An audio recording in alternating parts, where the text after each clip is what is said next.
Hola, hola, muy buenas tardes a todos. Estamos aquí nuevamente en mi canal llamado Yo Psicólogo, Yo Abogado. El tema del día de hoy se llama detección de mentiras mediante la expresión corporal.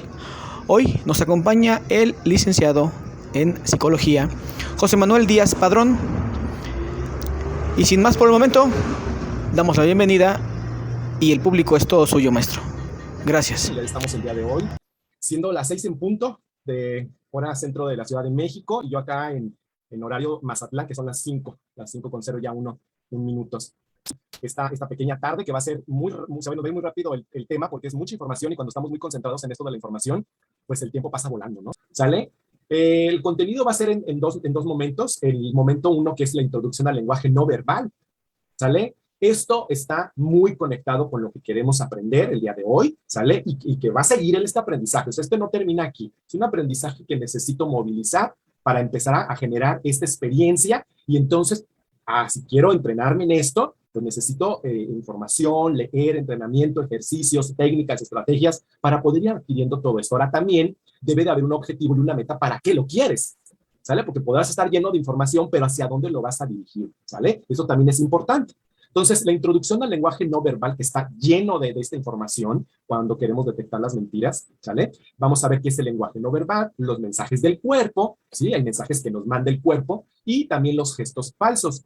Quise poner esta parte introductoria al lenguaje no verbal. ¿Por qué? Porque también se relaciona, si por ahí han escuchado, con esta parte de la programación neurolingüística, ¿sale? Voy a hacer un ejercicio también que viene ahí de esto, de cómo a través de los sentidos, en este caso el sentido del visual, podemos ir trabajando esto también a nivel de creencias también. Entonces, nos ayuda también la programación lingüística a hacer esto, aparte de que es algo muy sistemático, ¿sale? Entonces, en esto se requiere esta sistematización, esta lógica, este seguimiento de pasos. Aquí hay un seguimiento de pasos. Y si tú no eres de los que sigue procedimientos, difícilmente se va a poder accesar a todo esto, ¿sale? Entonces, sí requiere de ciertas habilidades o competencias o conocimientos previos para poder irnos entrenando en todo esto, ¿sale?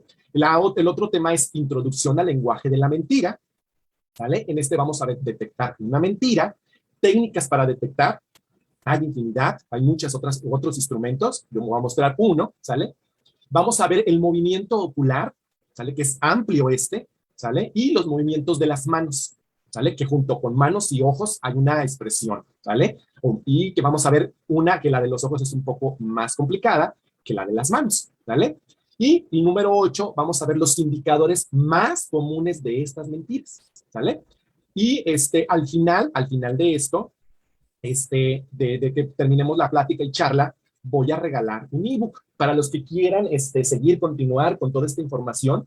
Tengo este autor, Paul Ekman, dice cómo detectar mentiras, una guía para utilizar en el trabajo, política y familia, ¿sale? Eso al final, pues yo les voy a decir cómo vamos a regalar este libro con una dinámica, ¿sale? Para los que les gusten ser lectores y que les gusta todo esto, adelante, hay muchos libros, ¿no? Pero yo se los recomiendo, y pues se los voy a regalar, ¿sale? Entonces, ahora sí, a lo que nos toca, ¿sale? El lenguaje no verbal. Dice, esto inició, fíjense bien, tiene pues, ¿qué serán? 80, 90, como 3 décadas por ahí, y cachito, que empezaron pues el área de esto del estudio de la ciencia para poder ver cómo era la conducta humana. Recordemos que en la psicología, pues, la conducta humana se ha estudiado y ha sido punto importante para los psicólogos, qué es lo que lo ha llevado, ¿no? Y si lo enfocamos a diferentes áreas, pues vemos que hasta en los actos que comete el hombre en un crimen, pues ahí está también el área de la psicología, la forense, la criminología, la criminalística, diferentes áreas, ¿no?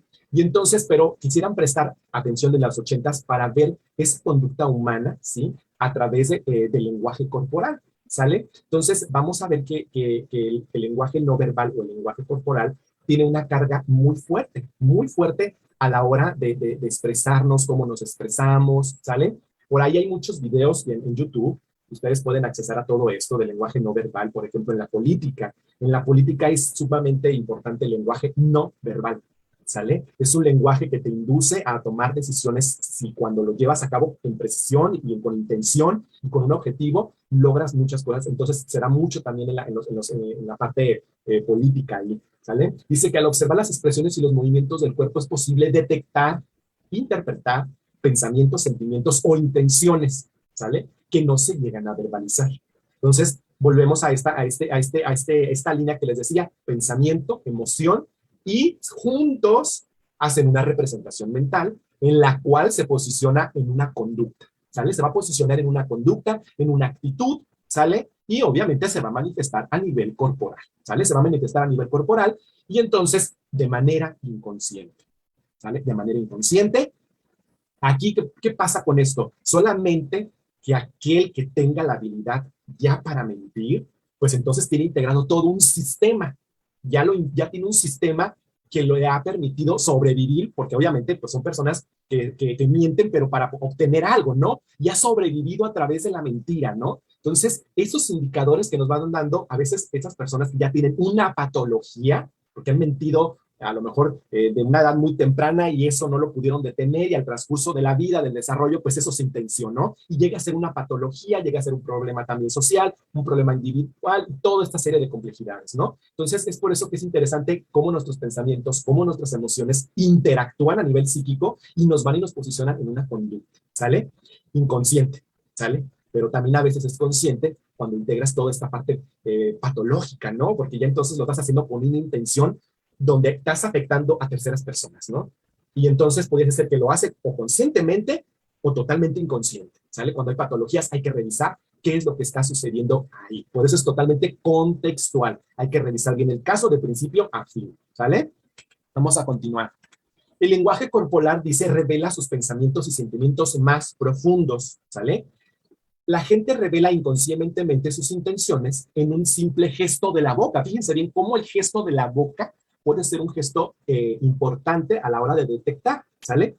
Un movimiento de la nariz o un cambio de postura, esto nos puede revelar varios indicadores para detectarlos, ¿vale? Entonces, como esto es a nivel inconsciente, ¿por qué es a nivel inconsciente?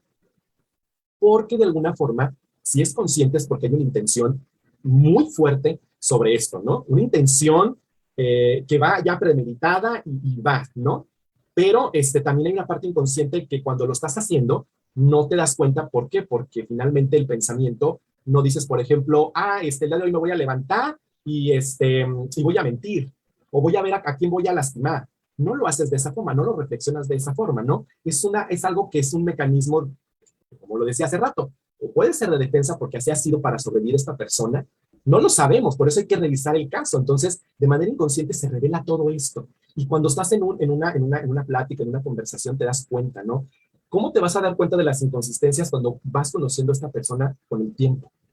Y después es que así la persona siempre miente. Ya tú ya lo detectaste porque hay una inconsistencia en sus conductas o en sus pensamientos y no es coherente con lo que piensa y con lo que hace. Y entonces ahí se agarra la mentira, ¿no? Entonces, muchas de estas personas a veces no se dan cuenta. No se dan cuenta. Hay que revisar qué es lo que los ha llevado a esa postura o a ese punto, ¿sale?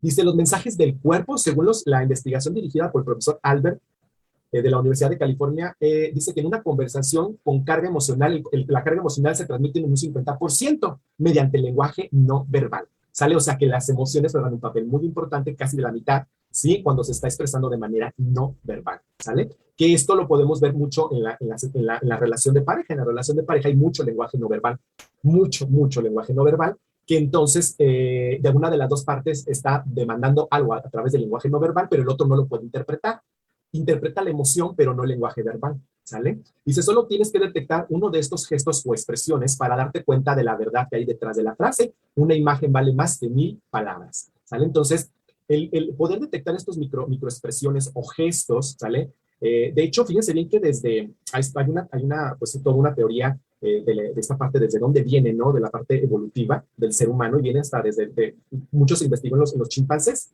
¿sale? Entonces, estas microexpresiones y todo, no recuerdo ahorita el autor quién fue que hizo una investigación de diferentes gestos a nivel cultural y había que unos gestos se repetían constantemente, ¿no? Como el de la ira, la tristeza, la angustia, el asco, ¿sale? Y entonces, a partir de allí también son los indicios de todo este mensaje, del mensaje del cuerpo, ¿no? Entonces, también esta frase de el cuerpo, callamos lo que el cuerpo habla, no. Si callamos, lo que el cuerpo habla, ¿sale? Entonces, lo que callas, el cuerpo lo va a expresar de alguna forma, ¿sale? Por algún canal va a salir y entonces si tenemos esta habilidad, pues vamos a poder dar indicio o dar indicación sobre un gesto o una expresión que tiene la persona, ¿sale? Aquí les puse, por ejemplo, esta imagen, dice la figura 1.1 muestra gestos diferentes. Uno transmite un mensaje positivo, mientras que el otro un mensaje negativo, ¿sale? Como en una misma situación puede estar ambos gestos, gestos, pero son muy contrarios, ¿no? Uno que es agresivo y el otro que es de protección, ¿sale? Y entonces estos gestos, si se fijan, hasta sin palabras, puedo decir qué es lo que está pasando en esa imagen, ¿no? ¿Por qué? Porque el lenguaje me lo está diciendo el lenguaje corporal. Y esto pasa muy comúnmente, por ejemplo, cuando estamos en un ambiente con personas de trabajo y vemos que hay una postura, postura del jefe, postura de los trabajadores, y cuando tú detectas esto, dices, híjole, o sea, creo que al compañero ya lo regañó el jefe, ¿no? Porque ya tienes ciertos indicios de la postura o del comportamiento de cierto compañero, de cierto jefe, ¿no? Y entonces ya sabes que cuando el jefe viene con aquel cuerpo rígido y con aceleración, pues dices, es que ya algo quiere y algo me va a decir y algo las cosas tan intensas, ¿no? Entonces el cuerpo está hablando, ¿no? Imaginariamente pensáramos que no pasa nada, pero sí está pasando algo. Corporalmente tu cuerpo está hablando, tu cuerpo habla, ¿no? Y entonces, pues esto, para algunos no es causa de conflicto ni nada, pero cuando somos más conscientes de esto, vamos a poderle más darle solución a las situaciones que estamos viviendo en ese momento, ¿sale? Entonces, hay personas que imponen mucho por la postura del cuerpo o por la forma del tono de voz que tienen, imponen, ¿no? O sea, tienen una postura ya sea en el tono o en el cuerpo o con las manos, y entonces eso denota autoridad, denota prestigio, denota cariño, denota todos esos gestos, ¿no? Entonces, también puede ser un ambiente que te pueda hacer un ambiente totalmente hostil a través del lenguaje corporal. Puede ser que no dices ni una palabra, pero tu cuerpo está emitiendo otras señales en las que el ambiente se ve muy, muy hostil, ¿no? Y entonces eso lo percibes a nivel sensorial. O sea, a través de tus sentidos percibes todo esto, ¿sale? Vamos a ver, dice, los mensajes del cuerpo, dice, un adolescente que está en una esquina, por sus hombros encorvados, postura cabizbaja y esas manos nerviosas que revolotean sobre el estómago, parece evidente que no es precisamente de alegría. O sea, eso lo percibimos, nos da esa sensación, ¿no? Dice, otra chica joven que está de pie en medio de un grupo de personas de la misma edad, sus ojos brillan, ella echa hacia atrás la cabeza cada vez que ríe, sus manos se mueven con total naturalidad y su peso queda bien repartido entre los pies y que está alineados bajo la cadera. Esta chica proyecta una imagen de confianza, felicidad y atrae a los demás, ¿sale? Esto a nivel corporal ya vimos el chico y la chica como ni siquiera están diciendo nada, ¿eh? Solamente estás viendo la expresión del cuerpo y ve toda la información que ya te dejo, ¿vale? Dice, las palabras transmiten información, los gestos te revelan las emociones, ¿sale? Entonces, ahí donde se conectan estos dos elementos para poder ir indagando, ir recolectando toda la información, porque no tengo el contexto. Aquí otro punto que quería hacer también mucho hincapié es la observación. Tenemos que ser muy observadores y ojo crítico para poder detectar esto, porque si no tengo pensamiento crítico, yo me voy por otro lado, ¿sale? Y pierde la efectividad, pierde la credibilidad, y entonces, pues esto no nos sirve para nada, ¿sale? Ya se vuelve otra cosa. ¿Qué se vuelve? Pues se vuelve no información fidedigna, ¿sale?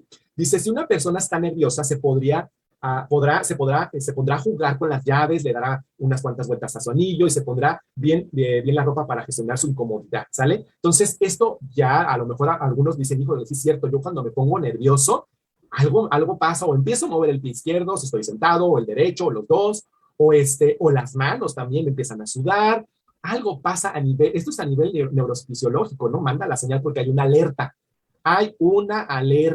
¿sale? Y esa alerta, pues es un estímulo que nos manda a nivel neurofisiológico y entonces se presenta esto, ¿vale? Y entonces, pues ya si nos toca una entrevista, pues ya se va a denotar incomodidad, ¿no? Entonces, pues eso también puede ser un indicador para el que te esté entrevistando, si hay algo más ahí que a lo mejor en una pregunta que te hizo, tú te sentiste incómodo y entonces ahí es un indicador, como hace una nota donde dice, híjole, aquí hay algo, y pues hay que revisar qué fue la pregunta para ver por qué te sentiste incómodo, ¿no? Entonces, o nervioso, o le das muchas vueltas a como dice el anillo, ¿sale? Entonces, esto es interesante porque el cuerpo, pues, como les digo, el cuerpo es como un lenguaje, pero un lenguaje, pues, abstracto, porque no lo dan las palabras, sino los gestos o estos componentes que vamos teniendo, ¿no?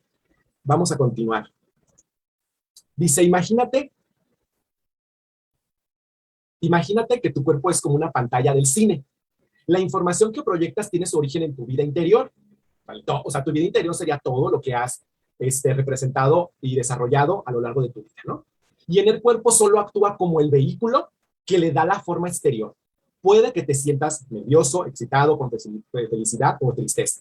Sea lo que sea, los movimientos y las expresiones del cuerpo cuentan tu película personal. Fíjense bien, cómo a través de nuestro cuerpo es, como dices, esa pantalla. Es una representación de nuestro psiquismo, de nuestra mentalidad, de lo que hemos construido a través de lo largo del desarrollo y hasta ahorita, en el punto donde estoy ahorita actualmente, pues es esa representación, ¿no? Cuando lo haces consciente, ¿vale? Cuando no, pues no te das ni cuenta de esto.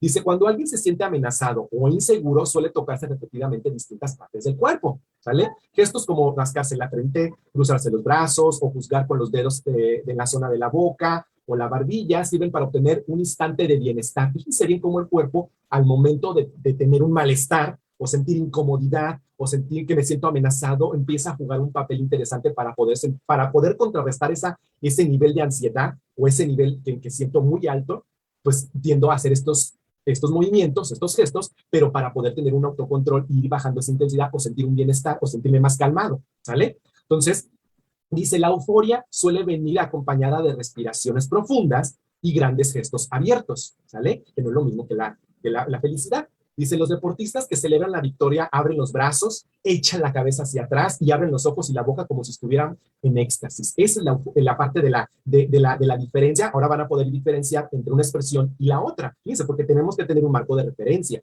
¿Qué es lo que lo diferencia? ¿Vale? Y más en las emociones, en esta parte emocional. No incluí todas las, no, de hecho no vemos lo de la parte emocional, pero cada emoción tiene una expresión aunada con el cuerpo, ¿sale? Entonces aquí ya nos lo está diciendo en la parte de la euforia y esta éxtasis que se experimenta al momento de que el cuerpo está hablando, ¿no? Y lo vemos a lo mejor, no sé si alguien ha visto estas expresiones en los jugadores, pero se da, o sea, sí, realmente se da.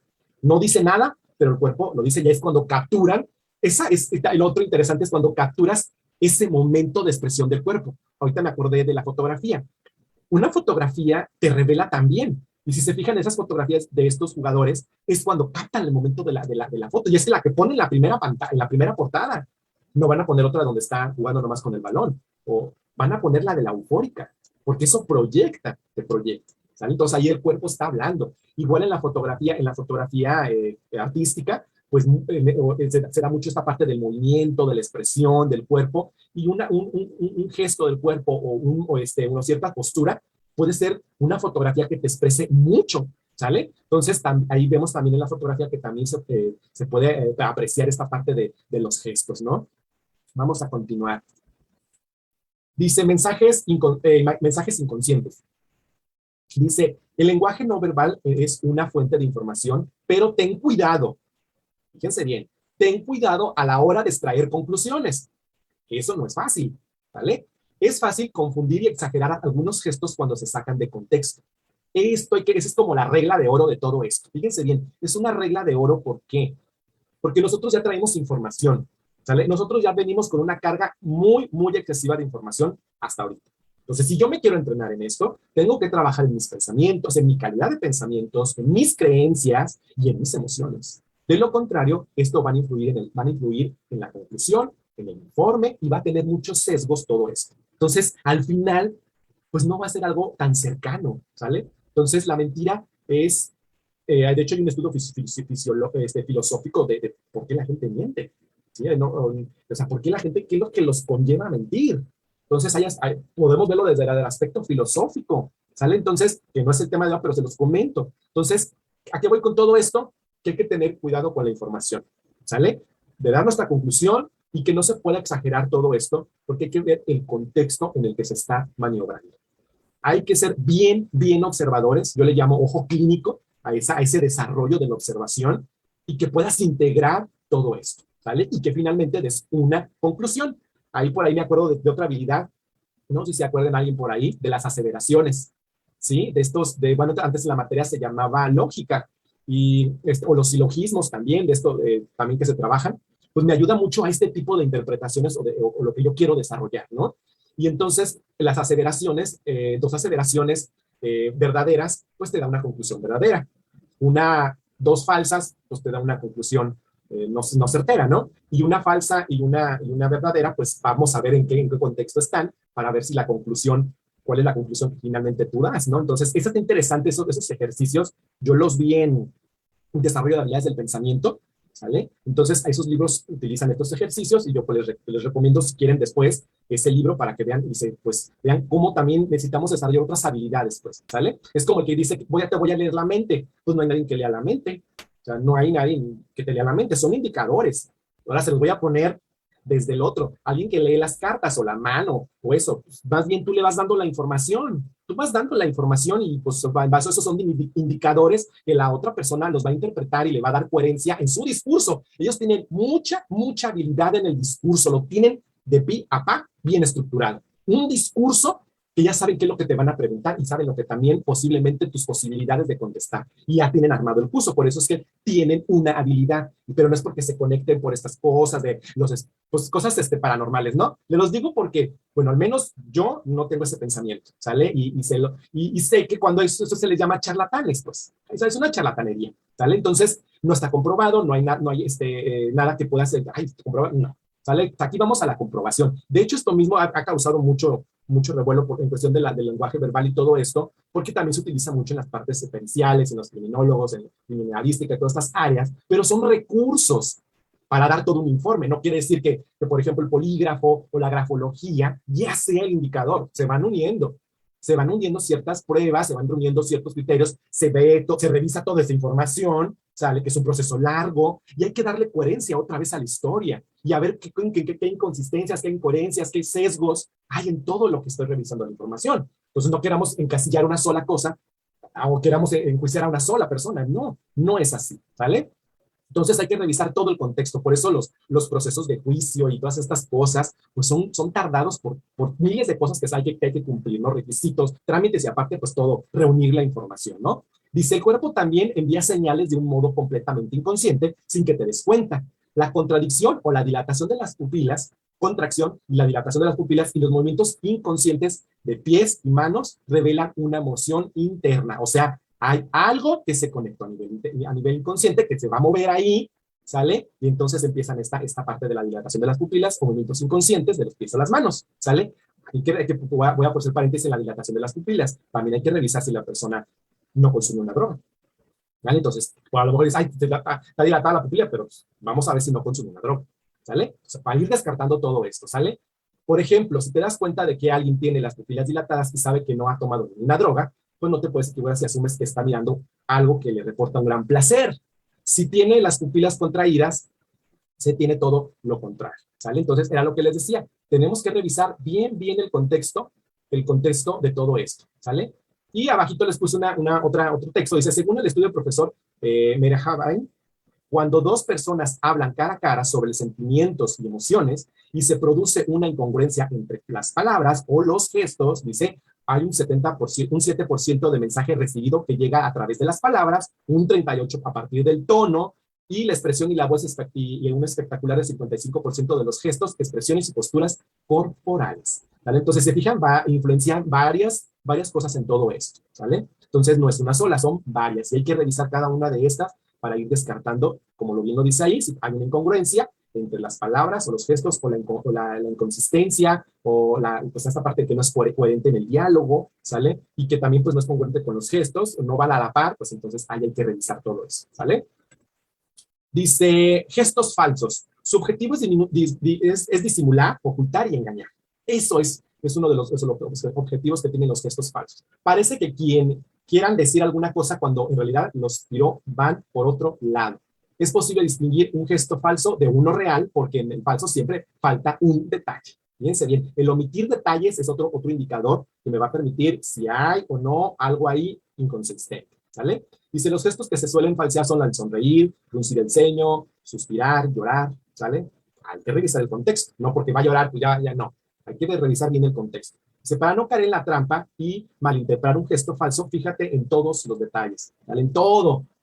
Tienes que ser muy crítico, muy observador, muy analítico para poder hacerlo, ¿vale? Y hábil para tener todas estas habilidades, ¿no? Porque son micromomentos que pasa todo esto, ¿vale? No se te puede pasar nada, ¿vale? Dice, los ojos consideren la cantidad de intensidad del contacto visual que se hace, ¿no?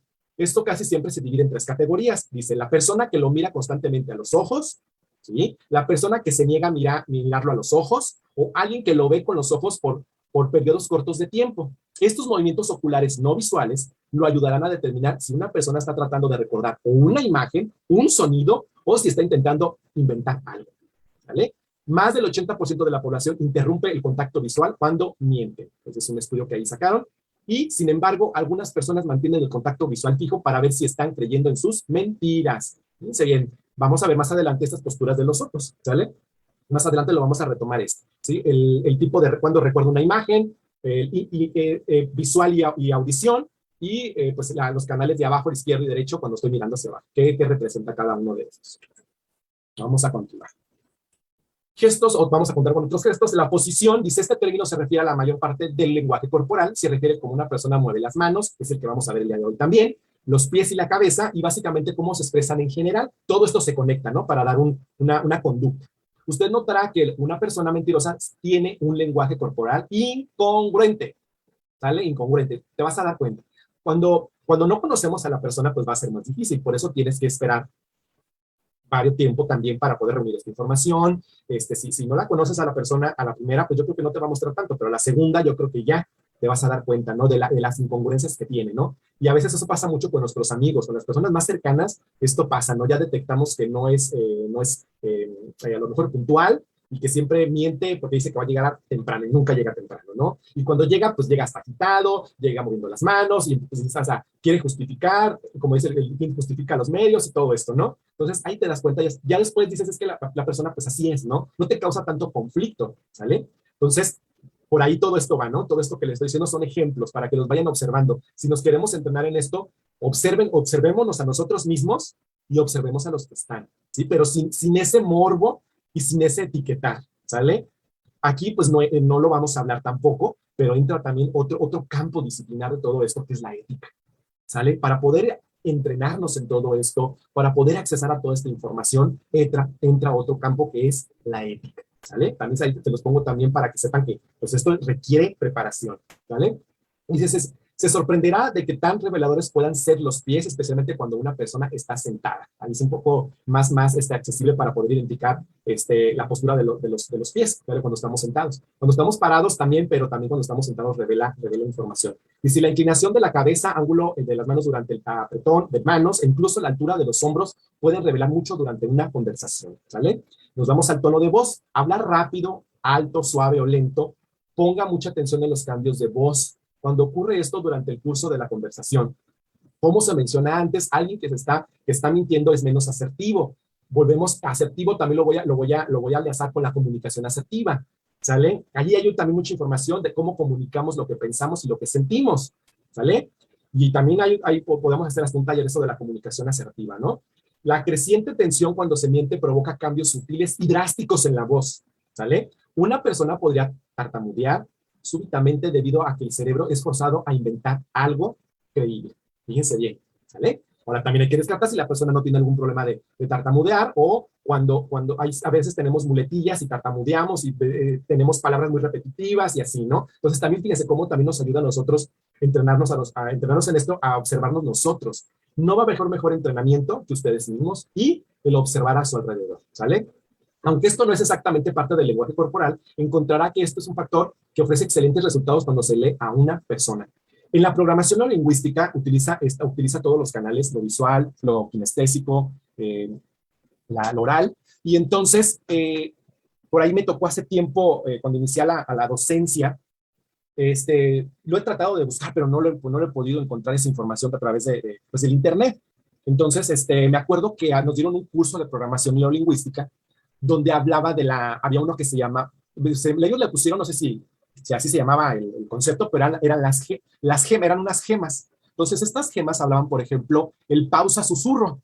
El pausa-susurro, del contexto en el que estábamos abordándolo, era un contexto educativo en el aula, y entonces el pausa-susurro había que tú cuando estás hablando frente a un grupo, hagas esas pausas para que el que no pone atención preste atención inmediatamente. Igual tu cuerpo. Si quieres que todos se vayan a sentar sin tú decir una palabra, se llamaba el cuadro mágico.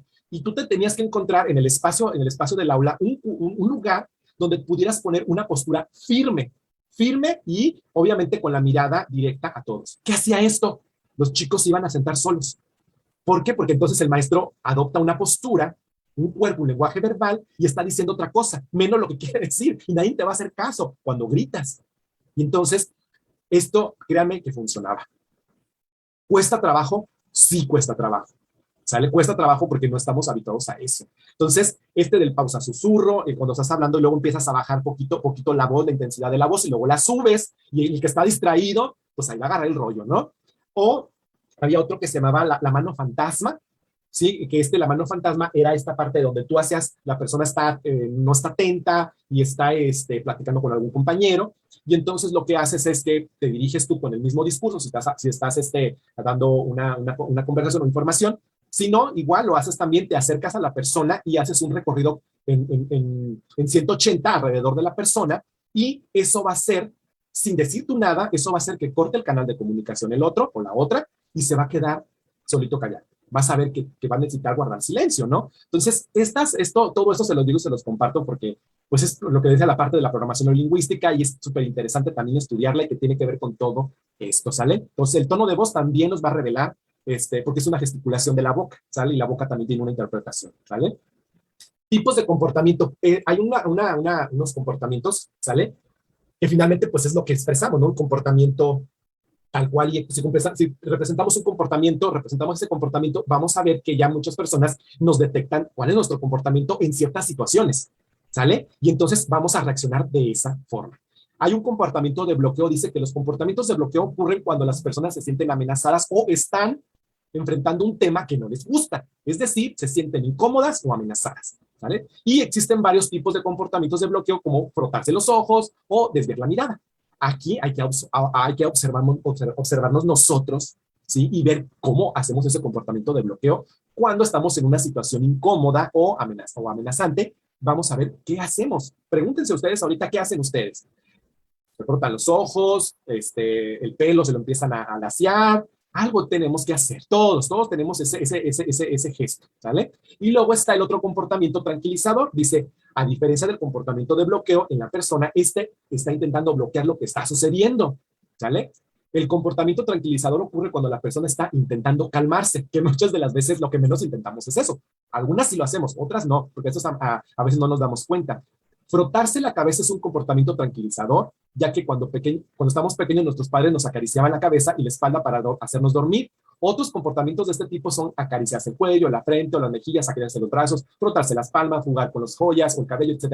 Va a depender mucho, porque eso les decía, de nuestra parte histórica, ¿no? De este desarrollo, de estas creencias, de todo esto, ¿no? Porque ahí, por ejemplo, si papá o mamá hacía algo, pues esta sensación se queda cargada, ¿no? Y finalmente, hoy estaba platicando con un grupo de maestros hablando de esto, de la conducta y todo esto, y estamos hablando del sueño.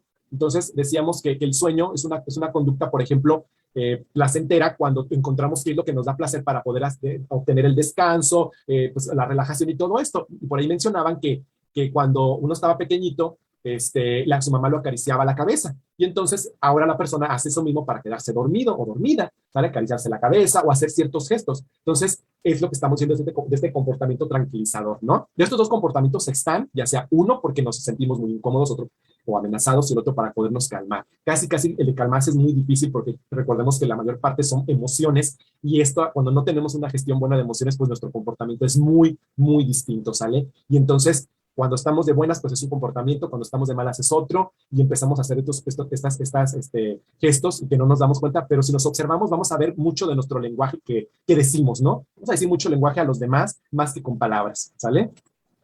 Exactamente por qué la gente miente, ¿sale? Híjole, pregunta filosófica, ¿por qué la gente miente, no? Según aquí, la información que les puse, exactamente por qué la gente miente. Dice, la gente miente por varias razones. Híjole, pues ya cuando dice varias razones, por eso decía, hay que observar el contexto. Las pueden resumirse en las siguientes: para llamar la atención, para enmascarar su falta de confianza, para ganar ventaja, para cubrir sus errores y salvar algo, sus trabajos, relaciones, etc, etc, etc, etc. Estas son algunas, habrá otras más, porque no estamos hablando, por ejemplo, si una persona cometió un delito grave, ya afectó a terceras personas y está mintiendo, Entonces, ya eso se analiza de otra manera, ¿no? Entonces, estas que serían algunas razones que por la gente miente, pero puede haber muchas razones, y hasta como la patología, la misma patología. ¿Sí? O sea, hay personas que nunca van a aceptar su mentira y van a creer que eso que representa para ellos es una verdad, ¿sale? Y entonces hay que revisar si es una patología o qué está pasando ahí. Parece que tener todo el caso, hay que accesar a toda la información del caso y empezar a averiguar toda esta y empezar a descartar para poder concluir qué fue lo que lo llevó a esa persona a mentir, ¿sale? ¿Qué debo considerar para detectar una mentira? Híjole, hay muchos aspectos.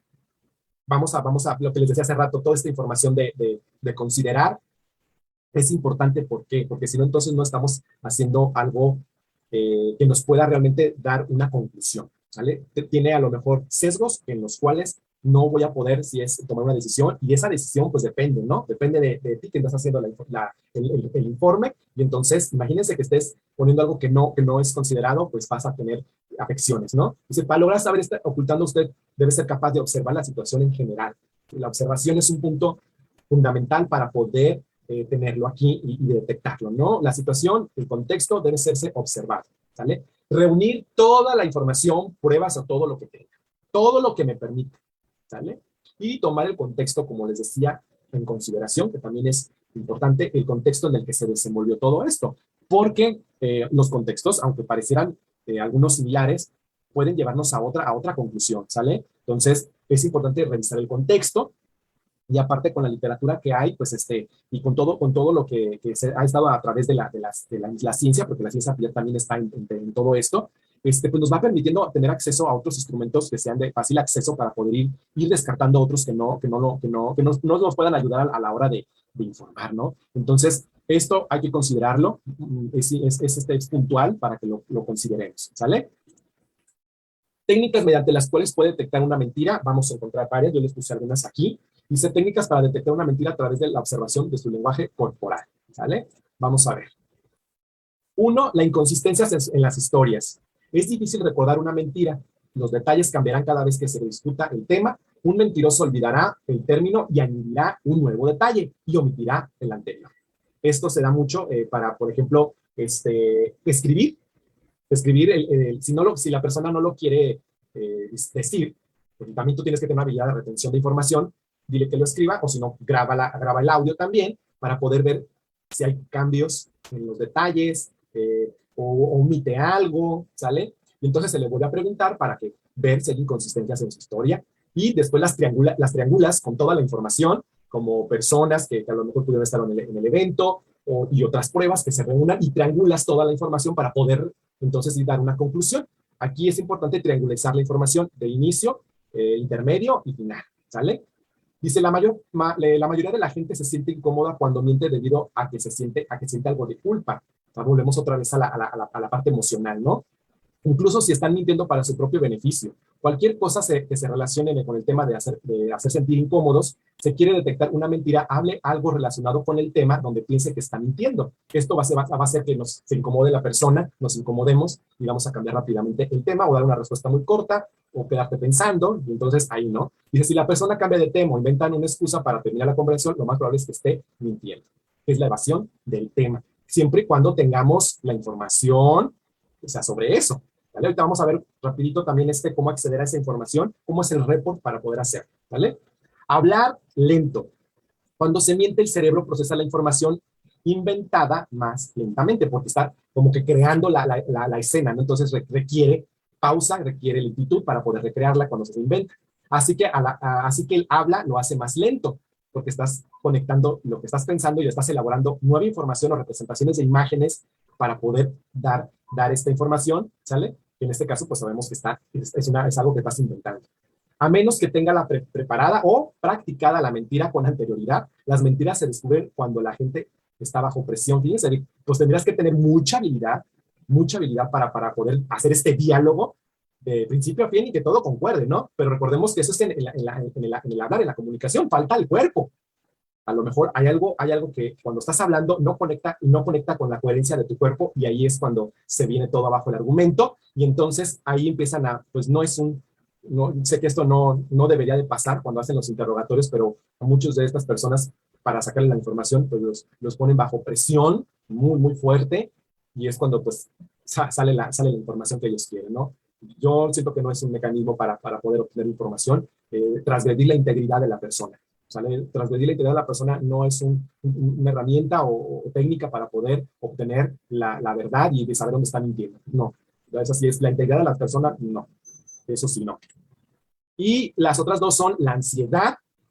La ansiedad, dice, los mentirosos se preocupan de que se puedan ser descubiertos. Dice, la ansiedad también causa sudoración abundante y mucho movimiento innecesario que demuestra inquietud, tal como parpadear excesivamente y morderse los labios, ¿sale? Pues esta es muy fácil de detectar, ¿no? Yo creo que hasta nosotros podemos detectar qué es lo que nos da ansiedad y cuál es el síntoma que provoca, que se representa en esta ansiedad. La sudoración de las manos, el movimiento exagerado, el movimiento también, sale entonces a la parte de la inquietud, ¿no? Que no estamos quietos en un lugar.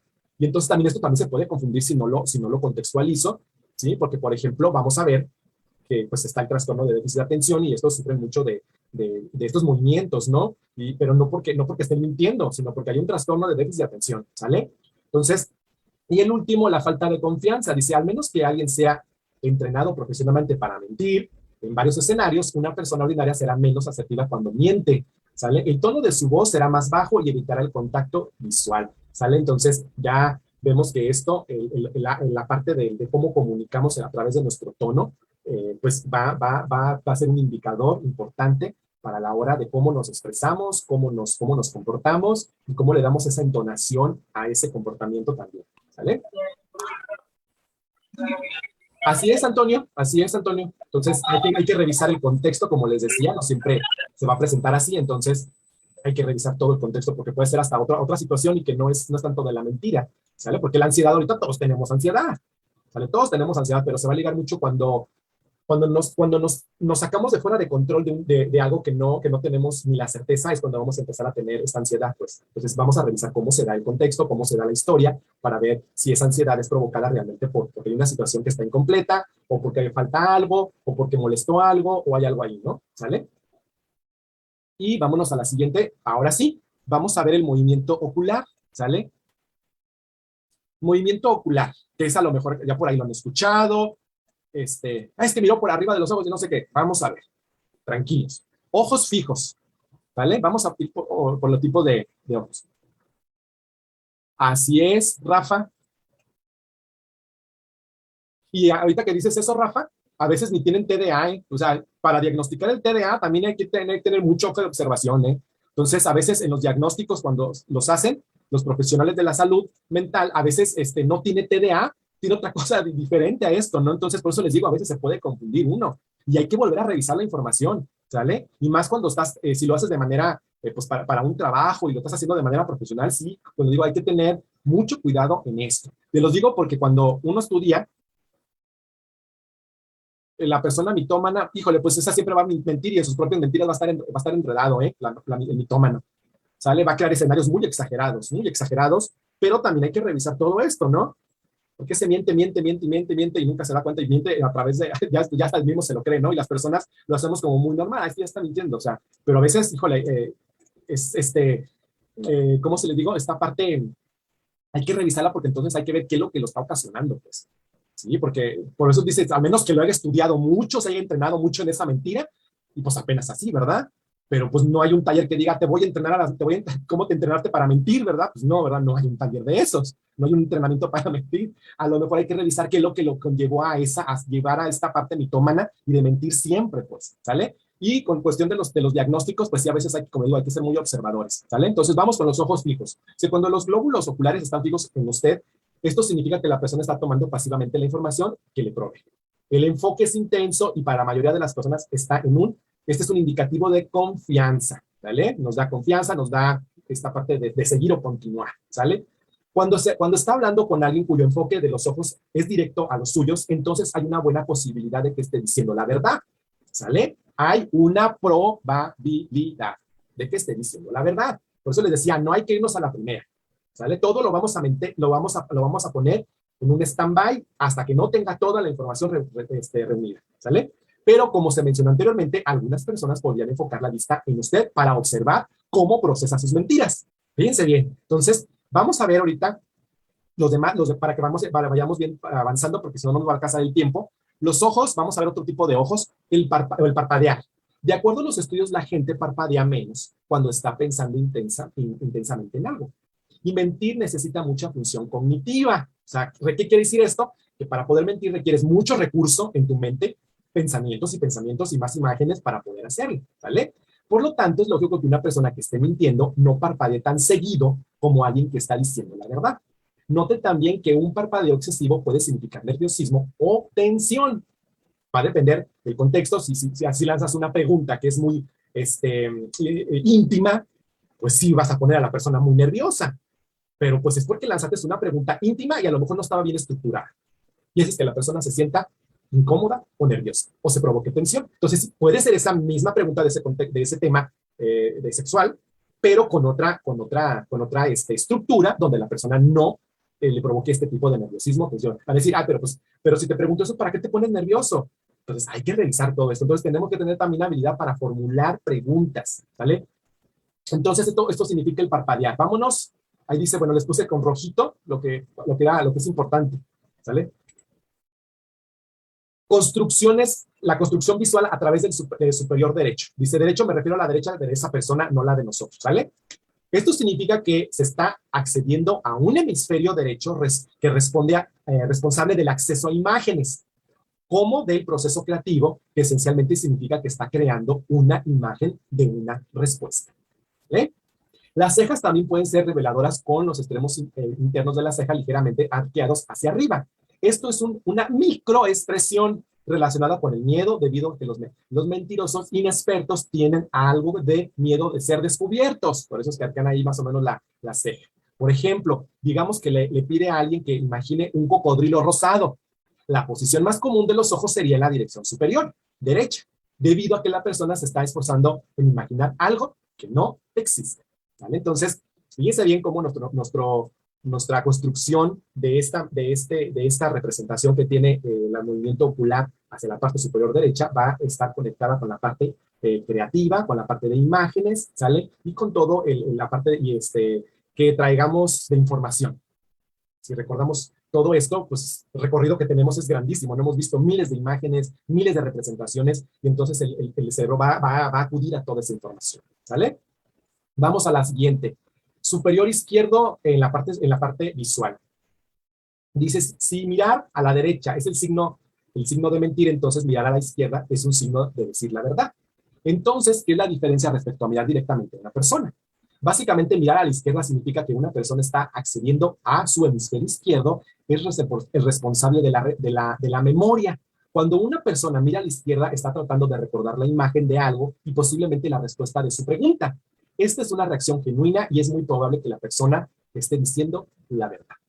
Va a depender de qué, de todo el contexto que esté presentándose. ¿Sale? Entonces, si se fijan más, bueno, adelante les voy a hacer un ejercicio porque esto requiere entrenamiento, ¿eh? O sea, que tengamos, ya miro a la izquierda, ya miro a la derecha, ya miro arriba, hacia abajo. Sí, pero hay que tener también todo el contexto, toda la información, porque pues no va a ser lo que nomás detectaste como movimiento, sino todo lo que conlleva desde su comportamiento, desde su discurso, de su postura, sus gestos, estas microexpresiones que son rapidísimas y que el cuerpo las muestra, pues hay que tener mucho ojo ahí para poder detectarlas, ¿sale? Y apenas haciendo un entrenamiento de todo este tipo. A la derecha, la construcción auditiva. Tal como el sistema superior derecho mira directamente a la derecha, es el indicador de mentir. La única diferencia es que en este caso la persona está inventando un sonido. ¿Qué quiere decir? Por ejemplo, si la pregunta a alguien que le dijeron sus padres el día de hoy en la mañana, ¿qué le dijeron los padres hoy en la mañana? Mirar a la derecha, ¿sí? Puede indicar que está inventando la respuesta auditiva. ¿Sí? O sea, ¿qué quiere decir esto? Que cuando asociamos lo que escuchamos, los sonidos, ¿sale? Y entonces tenemos una mirada más, vamos a ver unos dibujos donde está esta mirada hacia la parte derecha media del oído, ¿sale? Donde esto está, como lo dice aquí, puede ser que esté inventando, o también sea, pues, para salir rápido de la información, y entonces no está recordando lo que le dijeron en esa parte de la mañana a sus papás, o a alguien que en ese caso le está preguntando, ¿no? Entonces, esta sería la parte derecha auditiva, ¿sí? Vamos a ver la siguiente. La izquierda dice mirar directamente a la izquierda es un indicador de recordatorio auditivo y la persona en realidad está recordando un sonido que escuchó o alguna plática, algo que escuchó, sale algún audio, como cuando le preguntan por su canción y el individuo está reproduciendo el coro en su cabeza y entonces la mirada se dirige hacia este lado, ¿sale? El siguiente es izquierda, abajo izquierda. Esta mirada tiene que ver con el sentimiento. Dice, ¿qué pasa cuando una persona está recordando el sabor, el tacto, el olor de algo? En este caso, los globos oculares se posicionan hacia abajo a la izquierda y si preguntas, ¿cómo te sientes? Producirán este tipo de reacción cuando una persona está diciendo la verdad. ¿Sale? Entonces, porque se conecta con todo esto, con la parte histórica de lo que le estás preguntando y entonces a través de estas sensaciones va a producir la respuesta que en este caso va a estar más acercada a la verdad. ¿Sale? Va a ser un indicador que va a estar más cercano a la veracidad. ¿Vale? Y el otro que es hacia abajo, la mirada hacia abajo, dice, este movimiento ocular hacia abajo a la derecha, ¿sí? Dice que indica pensamientos profundos, o sea, vas todavía más a la parte profunda de tu inconsciente y dice que haces un diálogo interno y hablas en dirección a los ojos y esta parte conecta contigo mismo. Entonces, imagínense cuando llegas a este abajo a la derecha, y está sacando a la persona y está recordando y está trayendo información, entonces te va a dar mucha información que te va a ayudar mucho esta información también, porque ahí vas a encontrar muchos indicios, muchos indicadores, ¿sale? Porque entonces está yendo a una parte profunda de sus pensamientos y está haciendo conexiones con algo y está relacionando algo, imágenes, escenas y todo esto, y entonces sale toda la información, y emerge toda la información. Por eso es importante saber construir preguntas para que a través de la pregunta, la información que te dé la persona pueda emerger solita, sin que la persona se sienta incómoda, sin que la persona trasgreda más allá de lo que no permite, sin sus límites, y entonces, pues, no, no obtengas y se ha fallido todo esto, y entonces, pues no se va a dar, ¿sale? Entonces, voy a poner aquí la imagen para que la vean. Bueno, ahí viene otro. Toma nota, les puse toma nota, acá vienen las imágenes. Dice, note que las direcciones izquierda-derecha son observaciones en personas que son diestras. Para las zurdas ocurre lo opuesto, ¿sale? Hay que ponerlo eso como nota ahí. Hay que saber también, hay que preguntar si eres izquierdo o zurdo en la parte de la escritura, ¿sale? Debe combinar estas características con otras técnicas para desarrollar un método más preciso y para detectar mentiras. Recuerde, son puntos de referencia. O sea, todo esto lo tenemos que triangular con toda otra información. No nomás es esto. Son otras herramientas que me permitan también hacer todo esto. Dice, no sea rígido cuando trate de descubrir una mentira. Recuerde, su mente consciente no es tan buena como su instinto para detectar las pistas de una mentira. O sea, que necesitamos trabajar mucho en mí. O sea, conocerme yo. No voy a poder conocer al otro todos sus movimientos, no voy a poder acceder tan fácilmente a la información si no hago yo el trabajo conmigo mismo. Entonces, a partir de ahorita, vayan trabajando esto con ustedes mismos. Antes de empezar a entrenarnos, si nos gusta todo esto, pues después a lo mejor lo tomarán como un entrenamiento más profesional, donde ya lleven todo un cuadro que los permita acceder a todo esto y pues ya hay un objetivo. A lo mejor lo quieres para tu trabajo, lo requieres para un puesto, no sé, ¿vale? Tiene que haber un objetivo, ¿sí? Porque si no, entonces accedes a una información y luego, pues eso no, tendríamos encasillar a las personas, ¿no? Y entonces encasillarlas, etiquetarlas, y entonces pues eso no. Y si no, pues ahí viene el que me va a descubrir, ¿no? El que sabe leer mentiras, ¿no? Entonces se vuelve esto, ¿no? Fuera del contexto, realmente de lo que se va a hacer. Aquí les puse un ejercicio, ¿sale? A ver si se acuerdan, ahí si quieren abrir, pues, abro su micro, o me levantan la manita, o me dicen aquí por el chat, ¿qué nos dice cada uno de estos? Así es, Dulce, siempre hay un detector, un indicador. Así es. Y es más, hasta, bueno, lo vemos así en las películas. Claro, la película es fantasioso, ¿verdad? Pero el asesino siempre hay algo que en sus indicios que va dejando, esos asesinos seriales siempre deja un indicador. Pero para esto hay que ser bien sistemáticos a la hora de la investigación para poder detectar eso que cubre y que está incompleto, y entonces ahí van a fallar, ¿sale? Rafa, entonces debe de. Así es, Rafa, exactamente. La pregunta que me haces, exactamente. Tenemos que tener hay varias técnicas de interrogación. Voy a mostrar una y después si quieren les mando la información también. Cuando la pupila, ay, se me subió la otra. Recordemos que la pupila no es que más bien pues puede ser denotar nerviosismo, ¿sale? O incomodidad, pues también excitación, ¿sale? También puede ser la pupila cuando se dilata, ¿sale? Digo, cuando se mueve constantemente, ¿sale? Cuando se dilata tiene que ser con excitación o baja energía, ¿sí? o que está nervioso, que tiene que ver con el parpadeo y el constante movimiento. Así es.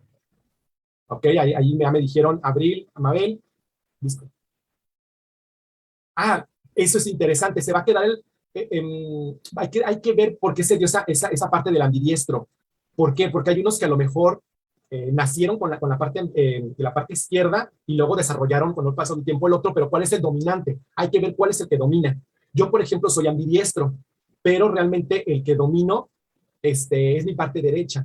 Yo me volví izquierdo por una situación en la que tenía un problema en mi brazo, tenía una férula y pues la paré mucho y me tuve que desarrollar rápidamente la izquierda, ¿no? Y entonces, pero hay que ver cuál es el que predomina, ¿sale? Y en las ambidiestros, ahorita vamos a ver, Perla, hay un cuestionario para que lo hagan, para que te des cuenta cuál es el movimiento hacia dónde se dirige, ¿sale? Ahorita lo vemos, Perla. Sentimos profundos a la izquierda, así es. Muy bien, ya me están diciendo. Ok, Lisbeth, ajá. Ahorita en el ejercicio que voy a poner más adelante, pues vamos a ver, tendrías que alguien que te lo aplique para ver cuál es el dominante, ¿no? ¿Cuál es el que domina? ¿Sale? Fíjate, Antonio dice, Antonio es de nacimiento, escribe zurdo, pero escribe con la derecha. Hay que revisar ese contexto también, ¿sale? Y ver cuál es el que domina, cuál es el que se domina más, que es el que va a tener una predisposición más, ¿no? Y va a tener más carga todo esto, ¿sale? Entonces, muy bien, muy bien. Entonces, vamos a ver, esta imagen pues está representativa. A la derecha, la imaginación. A la izquierda, lo que recordamos. A la derecha, en la parte de la dirección del oído, la parte de la imaginación inventa lo que estamos inventando. En la izquierda, en la parte del oído, abstrayendo. Voy a extraer toda la información, la voy a traer. Y hacia abajo, derecha, diálogo profundo. Me voy a conectar totalmente con todo aquello, ¿no? Y a la izquierda, abajo, sentimientos de verdad. Sentimiento y se conecta con la verdad, ¿sale? Pero muy sincera, vamos a decir, es una persona muy sincera, ¿sale? Que cabe señalar que también a veces algunos manipulan, ¿no? Quieren manipular a través de la emoción, ¿sale? Y ahí pues es otro tema, ¿no? La manipulación a través de las emociones, ¿sale? Muy bien, vamos a continuar. Esta es la prueba que les decía, ahorita la que les comentaba, a los que me escribieron ahorita. ¿Quién me escribió? No recuerdo ahorita la específica, Jamie, no recuerdo, mentira izquierda. Vamos a ver, aquí los que me comentaron. Que el 80% del lenguaje no es verbal. Más bien, así es. Ahorita, creo que por ahí tengo, casi llega hasta sí, 80, 90, donde el lenguaje es más bien, el lenguaje más bien es no verbal, ¿sí? Casi, casi, casi pegándole el 90, ¿sí? Entonces, pues nuestro cuerpo dice mucho, Luis. Lo que nuestro cuerpo no habla por palabras, pero lo que expresa dice mucho. Entonces, sí es una representación, puede llegar hasta el 90, al 90, al 80 y tantos, por ahí. No. Ahí dice Rafa, pues sí, hay que ver también toda esta parte, ¿no? De la parte que les decía, la manipulación a través de otros recursos, ¿no? Una puede ser las emociones, ¿sale? Entonces, si esa persona lo trae aprendido, se puede desaprender, ¿sale? Entonces, con la programación neurolingüística, ¿sale? Prueba para detectar la dirección automática de la mirada, ¿sale? Esto es un ejercicio para ver cuál es la predominancia hacia dónde miro. Dice, describe la decoración de tu salón. Dice, la persona debería de mirar hacia su campo visual izquierdo, superior izquierdo, para recordar cómo es su salón. Eso es lo esperado. Eso es lo esperado. Imagina cómo te quedaría el pelo de color verde. La persona debería mirar hacia su campo visual superior derecho para imaginar cómo quedaría ese color en su cabello. ¿Qué es lo primero que has dicho esta mañana? La persona debería mirar hacia su campo visual medio izquierdo para recordar esas palabras. Di mariposa al revés. La persona debería mirar hacia su campo visual medio derecho para construir una nueva palabra. ¿Cómo te sientes la primera vez que te besaron? La persona debería mirar hacia el campo visual inferior izquierdo para ponerse en contacto con sus sentimientos y emociones. Recita para ti mismo, ti misma, tu poema favorito. La persona debería de mirar hacia el campo visual inferior derecho para establecer un diálogo interno con uno mismo. ¿Sale? Toda esa parte profunda. Nota, para hacer esta prueba con una persona conviene no decirle nada ni ponerle en antecedentes que sus miradas sean automáticas, naturales y no forzadas. ¿Sale? Entonces ahí podríamos ver, es como un ejercicio que me permite cuál es su predominancia en esta parte del movimiento del ojo, ¿sale? Vamos a continuar. Este es otro ejercicio para que vean cómo se conecta con lo... Jonathan, puedes, ahí por ejemplo, va a depender, pero también cuando alguien mira hacia abajo, pues está totalmente con mucha vergüenza, con culpabilidad, con remordimiento, va a depender mucho del contexto también, cuando la mirada es totalmente hacia abajo, ¿sí? Agachado, y luego si encorva los hombros, el cuerpo, híjole, inseguridad también, así es, va a denotar mucho eso, así es, Jonathan. Gracias, Mari, por compartir. Dice, el ejercicio PNL utilizado en el campo visual, fíjense bien cómo potencializar nuestras áreas y conseguir objetivos. Con los ojos abiertos, dirija la mirada hacia arriba, a tu izquierda, y recuerda alguna ocasión en la que no hayas logrado ese objetivo que quieras conseguir. Por ejemplo, si lo que quieres es cuidar la alimentación, imagínate tumbada en un sofá comiendo toneladas de donuts. Me imagino que son como alguna comida, ¿sí? Donas, no recuerdo si son donas, no son donas. No recuerdo qué es donuts. No lo tengo ahorita presente, la verdad. Recrea la escena con tu lujo de detalles, qué cosas hay en la habitación y cuánta luz, qué suena, cómo te sientes y qué ropa llevas. Fíjate bien, esa es una para poderte desprogramar y programar en otro. Ahora, corta toda esa visualización y se cierra de nuevo los ojos y respira profunda y rompe con el pensamiento anterior, recordando tu canción favorita durante 2 o 3 segundos. Estos ejercicios me van a potencializar en muchas cosas. ¿Por qué? Porque van a trabajar sobre mis creencias y sobre mis pensamientos. Cuando yo, en mi experiencia, adquiero mucha información y empiezo a tener esta información, y si a mí siempre me han mentido, y si vamos a esperar que todos mientan y que todos hagan lo mismo, no es así. ¿Sale? Entonces, estos ejercicios de programación me van a ayudar a potencializar estas áreas que necesito fortalecer. ¿Sale? Solamente puse 2 para que vieran cómo se hacen estos ejercicios y que necesitamos todavía más información para poder entrenarnos en esto. ¿Sale? Lo puse como algo de ejemplo, ¿sale? Y esto lo hacen cuando se trabaja en la programación para desprogramar ciertos pensamientos y también cómo a través de los ojos podemos acceder a toda esta información, ya que puede ser traumatizada o no recordada, y empezamos a trabajar todo esto, ¿sale? El miedo, la ira, ¿sale? Cómo a través de esto vamos haciendo este ejercicio, ¿sale? Nomás lo mencioné ahí, no voy a abundar tanto en el tema porque no nos va a dar tiempo acá. Movimientos de las manos, que es otro también interesante. Y si los movimientos de las manos usualmente son más fáciles, fíjense bien, de identificar que las microexpresiones como los movimientos oculares. Y también son indicativos de intenciones de la otra persona, ¿vale? Muy interesante esto porque las manos, pues también es otro instrumento que nos va a dar expresión muy oportuna, ¿sí? Dice, las expresiones faciales son fáciles de ocultar y los movimientos de las manos no. Mucha gente no es consciente de que el movimiento de las manos es muy revelador sobre lo que están diciendo, ¿sale? A nivel inconsciente. Los gestos de las manos son acompañamientos naturales del habla. La gente miente casi siempre, trata de eliminar estos gestos de las manos, lo que es una primera señal para sospechar, ¿sale? Solamente es una posibilidad, es un indicador, hay que revisarlo todo, ¿sale? Vamos a ver entonces qué son estos movimientos de las manos. Tocándose la boca. Este es un gesto muy común en la gente que está mintiendo en el acto. Tocarse en la boca puede significar pensamientos profundos y cuando se combina con el movimiento ocular apropiado puede ser un delatador muy efectivo. Nos va a dar mucha información. Para otras personas, el tocarse la boca es un gesto inconsciente para detener la mentira o para filtrar sus palabras cuando dicen una mentira. Fíjense cómo se puede utilizar en diferentes formas, ¿eh? Entonces, el tocarse la boca tiene este significado, pero también va a depender del contexto o de cómo se está desarrollando todo esto. Vamos a hacerlo contextual, ¿sale? Entonces, y también vamos a ver qué es lo que se está poniendo sobre el tema, ¿no? Porque debe de haber un tema. Eso se le llama tu punto referencial. Si no hay punto referencial, o sea, el tema, pues entonces no vas a poder integrar todo. Tienes que tener un tema referencial o un punto referencial para partir de ahí. Si quieres sacar de un momento a otro la mentira, va a ser muy complicado, ¿sale? Entonces tienes que buscar el punto referencial para poder partir de ahí, ¿sale? Cerrar o apretar las manos. Se ve típicamente como un gesto de autoconsuelo en el cual el individuo se siente estresado o nervioso por algo. Cuando una persona está diciendo una mentira y está incómodo por esto, puede ser inconscientemente que realice este movimiento de manos en un esfuerzo para liberar su estrés y sentirse más. Acuérdense que todo esto a nivel neurofisiológico pues manda la señal del cerebro, ¿no?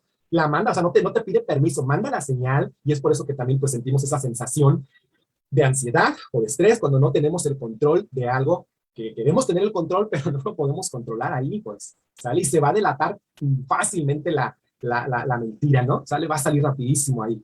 Pero pues vamos a ver, no hay que señalarlo, pues, ¿sale?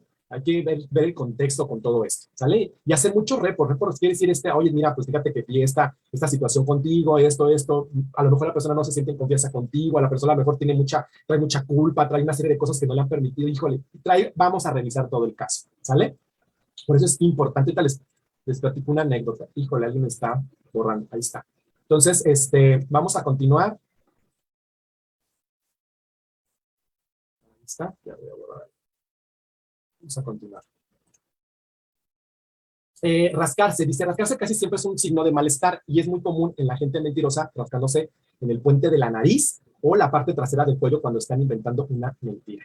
Su nariz tiene terminales nerviosas que inevitablemente producen comezón cuando miente. Trata de no rascarse, pueden que cause sudoración en la nariz. Fíjense bien, o sea, es un estímulo que manda todo esto y pues muy visual, ¿no? Es visual también y no es como la microexpresión de los ojos, que es rápida, el movimiento es rápido, instantáneo, y aquí, por ejemplo, todavía puede ser más lento, pero se puede percibir pues a simple vista, ¿sale?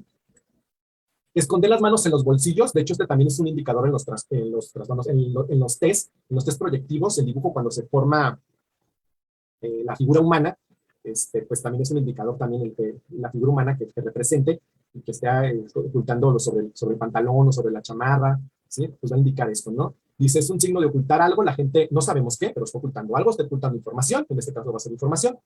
Entonces la gente que se aleja de sus puntos de referencia y asumen esta posición está casi siempre nerviosa y no quieren ser descubiertos. De hecho, hasta te vas hacia atrás, ¿no? Tu cuerpo se va hacia atrás, te vas recorriendo, ¿no? Dice, frotarse las manos indica anticipación, manos estiradas con las palmas abiertas hacia arriba indica franqueza, manos estiradas con las palmas abiertas hacia abajo indica confianza, puños apretados indica preparación, determinación, firme y la reina del enojo, ¿no? Y reina el enojo, la ira, ¿sí? También la desesperación, ¿sí? Baja frustración, ¿sale? Manos sobre el corazón indican sinceridad, aunque no siempre el caso. Dice una persona que en sus manos están sobrepuestas en el corazón, solo está diciendo, quiero que me creas, lo estoy diciendo, pues efectivamente lo está diciendo la verdad, ¿no? Apunta con un dedo, señala la agresión o un signo de tomar el control, como un padre regañando a su hijo, ¿sale? Entonces, todos estos van a ser indicadores que los vamos a ir punteando ahí para irlos observando, ¿sale? Algunos indicadores más comunes de las mentiras, dice, cuando dos personas interactúan, tienen una gran cantidad de información en lo que ahí se me va, ya, en concentrarse y a menudo se olvidan de controlar el cuerpo. Cuando un mentiroso habla, tiene que mantener una expresión falsa, cambiar los detalles de la historia en función de sus reacciones, obviamente la conveniencia, también tener los hechos falsos en su cabeza, pensar en cómo una persona honesta relataría la historia e intentar simular esas emociones. O sea, aquí está llevando ventaja, ¿no? Totalmente mucha ventaja. Y intentar controlar su cara durante la mentira, o sea, no hacer ninguna expresión, quedarse totalmente como congelado. Intentar ajustar el tono de voz también, ¿sale? Entonces, si te digan que son algunas características que pudiesen estar darnos indicio de la persona que está tendiendo a mentir o a no decir la verdad completa, pues. O sea, la mentira, pues, es algo que se le va a sacar, como le decía, para obtener algo, o para no evidenciarse, que no lo sepa una tercera persona, o también para esto que conlleve a sacarle provecho, ¿no? Y también para afectar a las personas, porque una mentira puede también afectar a las personas, ¿no? De manera, de una situación más que se haga problemática en algún contexto, puede ser en un trabajo, en la familia, ¿sale? Entonces, y una mentira, pues finalmente te lleva a la otra, ¿no? Algunos instrumentos, era lo que les decía, pues hay muchos instrumentos, sí, hay muchos instrumentos. Puse dos, el BAI, ¿sí? Dice que es una técnica de interrogatorio, por ahí alguien me lo preguntaba, me lo decía, ¿sale? Lo utilizan mucho en Estados Unidos, dice cuando se sospecha que alguien es culpable, se le somete a esta prueba BAI, ¿sí? Donde el entrevistador concluye a partir de la observación de los indicadores, pues obviamente de si hay culpabilidad o no, ¿sale? Y entonces, si no, pues se aplica este inventario también que se llama inventario de 9 pasos de John A. Wright y asociaciones, ¿no? Que es el BAI. Entonces, en consecuencia, si los indicadores de mentira, culpabilidad o verdad, inocencia de BAI no son válidos, entonces el sospechoso puede estar en un serio aprieto. O sea, hay que revisar toda esta información Esto en Estados Unidos, recordemos que ellos pues, desarrollan mucho esto de estas técnicas, ¿sale? Y hay muchas para poder indagar o llevar la información, ¿no? Entonces, pues ahí en Estados Unidos tienen como más amplitud o más recurso para poder desarrollar estas. Algunas, pues, son muy buenas, otras están en que no son, aportan mucha información, pero las utilizan para recabar también información, ¿no? Entonces, no hay un instrumento total que diga, este es el que te va a decir para que es mentira, pues no, no hay un instrumento, ¿sale? Todos aportan algo a esto. Y aquí está el interrogatorio de la prueba PI, ¿sale? No puse todo, es toda una hoja grandísima ahí. Y pues ahí se dice cómo se formula la pregunta, cuál cree que es el propósito de la entrevista, reacciones culpables, reacciones inocentes, de lo que se espera, ¿sale? Esto ya está estructurado, ¿sale? Entonces, la historia, pues, por ejemplo, cómo usted cometió el delito y empieza pues todo el diálogo, ¿no? Y pues ahí te vas dando cuenta. Con estas preguntas que ya están clasificadas de conocimiento, sospecha, garantía, credibilidad y oportunidad, de hecho se vuelven a aplicar para que pues vuelva a ver si hay una inconsistencia o no en la historia, ¿no? Y esto pues, eso tiene su arte, ¿no? Esto es un arte. Es un arte, ¿por qué? Porque tienes que tener mucha habilidad para poder hacerlo, tanto para la formulación de las preguntas, como en estar detectando todas estas reacciones que va a presentar la persona, ¿no? Entonces, ahí les puedo poner el link de dónde está esta información. Es un documento científico, porque pues de eso se trata, que ustedes puedan tener información acercada a la ciencia, ¿no? Entonces, ahí se los puedo pasar el link para donde lo pueden analizar más y toda la historia de todo cómo se formó este test y todo lo que se ha implicado, ¿sale? Vámonos, el otro se llama test de información oculta. El test de información oculta es una prueba con sistema de puntuación utilizado en conjunto con uno o varios sensores que miden un cambio del aureol, el estímulo visual, psicológico en las personas, que con el objetivo de evidenciar una persona pues es presunta culpable de un crimen o tiene conocimiento de detalles clave del crimen ocurrido. Esta prueba, conocida prueba también de conocimiento culpable, es una técnica como de polígrafo diseñada para detectar el conocimiento culpable de un delito por parte de una persona y también para ver si hay inconsistencias en cuestión de la información y todo esto, ¿no? Es algo relacionado como el polígrafo también, ¿sí? Entonces, este es otro diseño que también lo hicieron en Estados Unidos, en estas pruebas. Digo que ellos son los que más desarrollan este tipo de técnicas, instrumentos, ¿sí? Tienen más recursos para elaborarlo, por eso esas películas que pues a veces tienen drama y pues también tienen que ver también con lo que hacen en las investigaciones, pues algo tiene que ver, ¿no? Pero pues, tienen drama, ¿no? No todo es así. Y aquí el punto de referencia, el punto de referencia a lo que les decía, que para poder hacer todo esto integral, necesito tener un tema para poderlo abordar. Entonces, tienes que tener un tema central, un objetivo central, una meta, para poder ir recapitulando toda esta información y junto con otras pruebas, junto con otros instrumentos, junto con otras, también es interdisciplinar, ¿vale? Tiene que ser interdisciplinar para poder llegar a una conclusión, ¿sale? Esto que les decía de la parte de que necesitamos entrenarnos en esta parte para poder desarrollar habilidades, ¿sale? A algunos se les hará muy fácil por la parte de su personalidad, pero también tiene que ver nuestra personalidad, ¿sí? Que puedas facilitarles todo, se les facilite mucho más fácil todo esto y sean muy audaces a la hora de hacer todo esto, ¿no? Y hagan muy buenos informes, acerquen a una conclusión congruente y que pues sea oportuna para lo que se está pidiendo en la información, ¿no? Porque finalmente esto es información y la información pues ¿sabes? Cuesta caro, ¿no? La información cuesta caro. Entonces tenemos que, por eso también se integra la parte ética, tu parte ética que también, pues, que tiene que estar resguardada toda esta información. No vas a andar haciéndolo con todo el mundo que esté a tu alrededor, ¿verdad? ¿Sale? Entonces, eso también implica mucho nuestra parte de...